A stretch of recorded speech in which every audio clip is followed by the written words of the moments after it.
Hey s'mores, I'm Shannon Morse. Welcome to Morse Code. I do tech reviews and tutorials, so if you are looking for in-depth tech and gadget content, you've come to the right place. Today I am checking out the brand new Samsung Galaxy S21, which just released on January 14th and it shipped a couple of weeks after that. I have already done a couple of videos about it. I did an unboxing where I go into detail on the design and how you can score one for super cheap, and I also did a deep dive into the camera, which I wanted to mention so you know where to find everything you would ever want to know about the lenses on this phone. Now, before I get started, I did want to thank this episode's sponsor, the Innovation Program. Innovators are some of the breakthrough names in technological innovation, born out of the Innovation Program founded in Japan. They have a mindset to continually undertake challenges without fear of failure, creating answers to today's problems. These innovators are graduates of the Innovation Program's Disruptive Challenge, which is an annual program that was started in 2014 that takes all of the weird and wonderful ideas that folks come up with, and they help make those ideas into a reality. The program is now global, open to anyone, anywhere in the world, regardless of where you live, so keep an eye out for the next application period coming this summer, especially if you have an idea that you want to see come to life. This month, I'm going to be featuring a new innovator and innovation in a series of videos so you can see some of the cool and interesting ideas that have become a reality out of this program. New innovators and innovations are featured every single week on the Innovators YouTube channel as well, where you can learn more. The reason I am so interested in these is because these are such a neat mix of science and technology. Some of the topics include AI, robotics, green energy, ICT, gadgets, and there are even interviews and more coverage over on their website and their YouTube channel. Innovators are exploring the world of the future, and you can too. Do you want to learn more? Want to be an innovator? Subscribe to their YouTube channel and check out their website over at innovators.com/en. That's innovators.com/en to see videos, profiles, and interviews about some of the current graduates and learn more about the program itself. Thank you so much to the Innovation Program for their support of my channel. Now, one of my favorite innovations every single year are smartphones. See what I did there? So this one comes in Phantom Violet, that's the color I have, gray, white, or pink, priced at $799.99 for the 128 gig model or $849.99 for the 256 gig model. In the box, you get the phone, a data cable, the SIM eject tool, and a quick start guide. There is no power adapter included. The phone is made with a plastic back. Can you hear it? That's plastic, though I really don't mind it. This helps keep it pretty lightweight. It's 169 grams, and it also helps deter from fingerprints. But the lenses are held in this lovely aluminum casing, which wraps around all of the edges to give it a very cool standout design. And the front is made with Gorilla Glass Victus. I would say it's relatively small and thin. The dimensions are 151.7 by 71.2 by 7.9 millimeters. You will notice on the side you get that Bixby side button, which I opt to switch to power off, along with the volume button on the side as well. And there are two speakers. One is on the bottom next to the USB-C port, and one is hidden at the top of the display. The phone is also IP68 water and dust resistant, and some folks found that if you turn on the flashlight, the edges light up. I don't think that's a feature. I think it's just because the bright LED is bleeding out of the edges based on manufacturing. On the violet colorway, the Samsung logo does not glow when you use a flashlight, so it's not a feature, it's just how it was made. Light bleeds out through cracks, and the reason I don't think it is a feature is because the light emitted from the edges, whenever it does bleed out, it kind of varies depending on which area you are looking at, so in some places it's dimmer than others. The display is 6.2 inches, it's flat, and it's full HD plus at 2400 by 1080, so a little bit down from last year's, with 421 pixels per inch. It is a step down from the S20 of last year as far as resolution goes, and I I do like, though, that they included the high 120 Hz refresh rate, since that keeps everything looking fancy and smooth. It is a dynamic AMOLED 2X Infinity O type display, and it's also HDR10 Plus certified, so all of your HDR videos are going to look super fancy. I'm generally quite happy with the display. I think that it does a fine job of giving me pretty accurate colors and very, very nice brightness, especially when I'm outside. On default settings, it is slightly bluer tinted than my iPhone,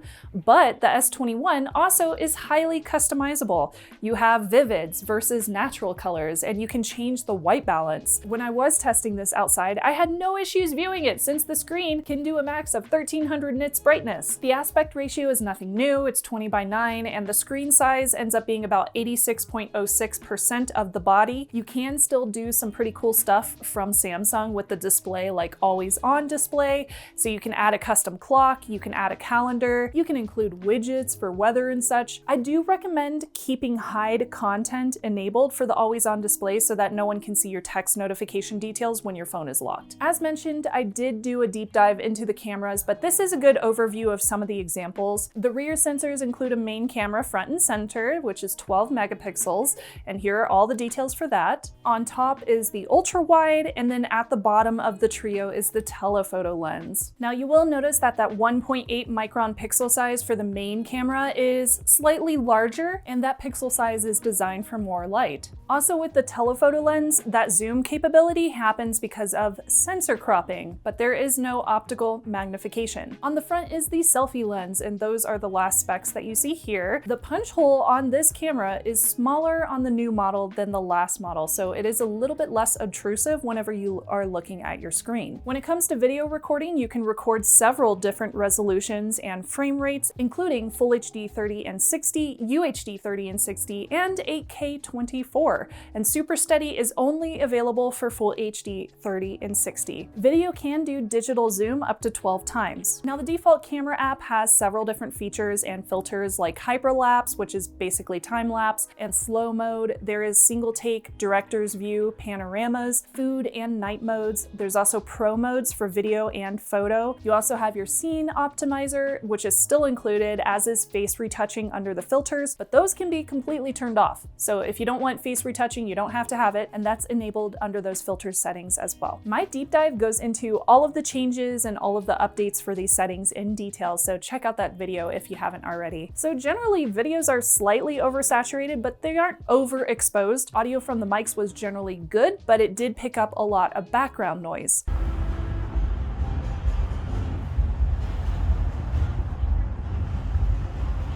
And here is a UHD 60 FPS video of the front-facing camera on both of these at the same time.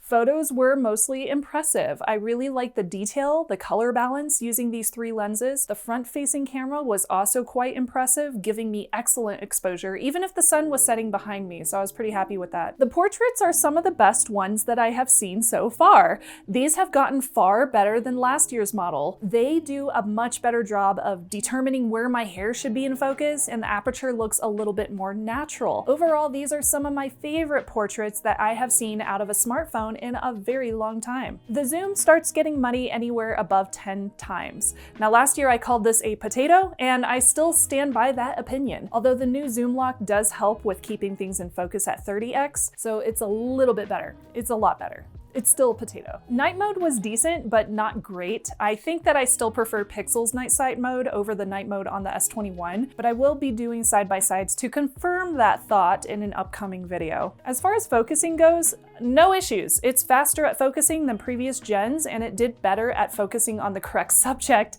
and not jumping around, which was a pretty annoying problem that we saw on last year's phones. The speed of capture has also increased, which may be thanks to the faster processor. Now, speaking of internals, I did want to mention the storage space. You get 8 gigs of RAM and 128 or 256 gigs of storage. That's it. There's no SD card support whatsoever. That's a trade-off for the price point. My 3D Mark test scores were solid. 3D Mark has a new stress test. It's about 20 minutes long, and it's comparable to playing a lot of mobile games, so I will be able to start recording new scores for all of my devices that I have. This one hit 5724 on the short test and 5715 on the longer test. In regards to gaming, it was also quite solid. I played mostly adventure and puzzle games on mobile, unlike when I'm on my PC and I really want to play FPS and more heavy-duty PC gaming. But on mobile, I usually just play Pokemon Go. Because I'm a weeb. So it did excellent with the AR views, and it did not leave me waiting for fights to load, so I was pretty happy with it. I can say similar positive things about the user interface and the experience. It is quite fast, and it is quite predictable given that the operating system has not changed much from last generation. You can find most everything that you would expect, and it is highly customizable. I do like that Samsung has the search option within the settings, and I do often find that's faster than going through the settings menu. This phone ships with Android 11, and it still does include some bloatware, like there's definitely some Samsung bloatware in it, and you do have to be careful not to accept any of the optional data sharing in those apps, since that will open you up to personalized ads on your phone. Even though you're spending hundreds of dollars on this phone, they still want to advertise to you. Now, one thing I really like is the inclusion of the Google app whenever you swipe over from the home screen, replacing Samsung's own feed. You can also knock to turn off the screen or turn it back on, which I thought was a pretty cool feature as well. They still include some fun features like the edge screen shortcuts. They are still there, along with Smart View to wirelessly share your screen to a TV. They have Samsung Pay also built in should you choose to use it, but I usually switch over to Google Pay.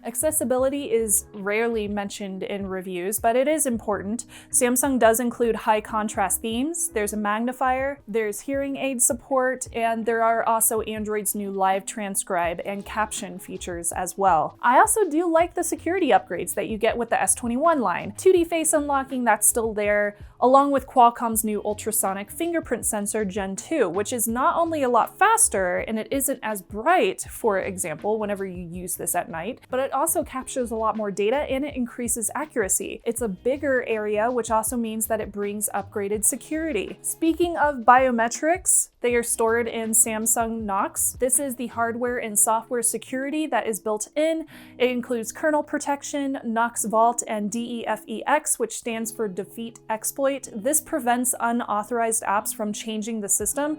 It's also there to deter rooting, in case you like to root your phone. But I did read online that somebody was able to figure out how to root around it, so that's fun. As for connectivity, models vary depending on your location and your carrier, but both sub-6 and millimeter wave versions are available. I have the unlocked version.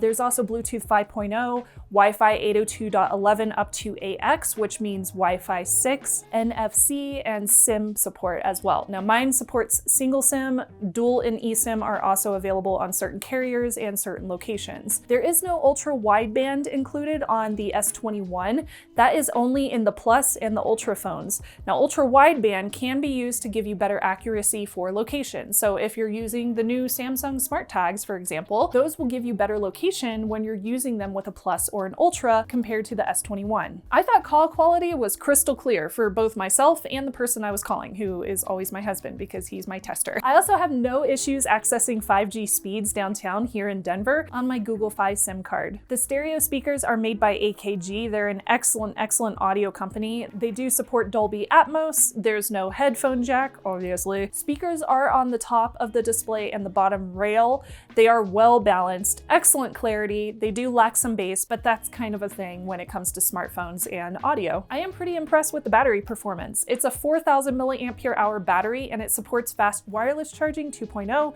and fast charging via wired. You also get wireless power share as well. So for wired, it's 25 watts, and wireless, you get 15 watts maximum. The battery life went from 100% charge to about 53% in 7 hours, with that full time being used to watch YouTube videos. I did not actually watch the YouTube videos, but I left it running all day. All radios but Wi-Fi were turned off. It was full resolution, adaptive refresh rate, and adaptive brightness. So my overall impressions, this is a solid, excellent phone, especially when you think about the price point. It is $200 cheaper MSRP than its predecessor. Now, obviously the S20 line has decreased in price since then, but if you're just looking at the release date price, this one is $200 cheaper. But it also lost some functionality while gaining some other important features.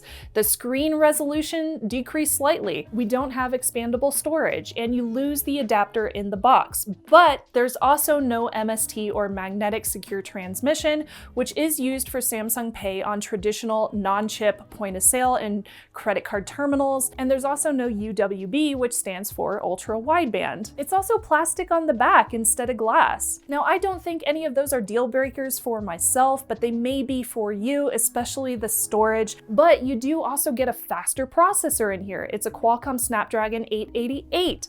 You also get a faster fingerprint sensor, better AI for the camera technology, even though they are the same lenses, and a flat display instead of a curved one, which some folks will definitely like. Now, my biggest reason for only getting the S21 and not also investing in a Plus for review is because they are basically mostly the same, except for the Plus is a little bit bigger, it has a bigger battery, screen resolution is higher, and that one also supports ultra wideband, unlike the regular S21. So should you buy it?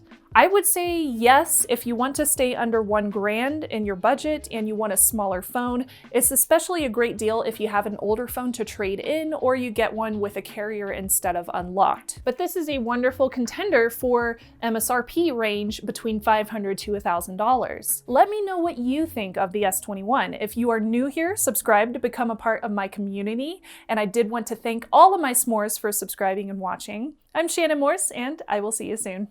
Bye, y'all!